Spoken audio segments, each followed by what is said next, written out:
ভিকি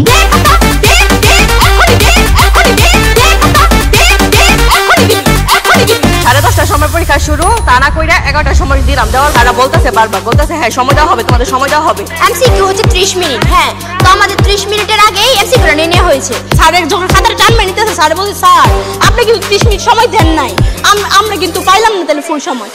10টা 52 খাতা দিছে, প্রশ্ন দিছে 11টা। বলছো বা কি দায়িত্ব ছিল? জন্ম হলের বাচ্চারা সব খুশি হয়ে বের হয়েছে, আমাদের বাচ্চারা সব কেঁদে বের হয়েছে। কেন আমাদের বাচ্চারা পড়াশোনা করে নাই? আমার সাথে কি ওই ব্যবহারটা করতে পারে? আমি বলছি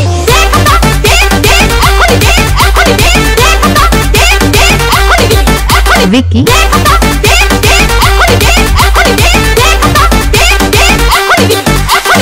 10 বছরের সাধনা এইভাবে বিফলে যেতে দিতে পারি না আমরা। আমাদের বুক ফেটে যাচ্ছে কান্নায়। কেন স্যারেরা এইভাবে আধা ঘন্টা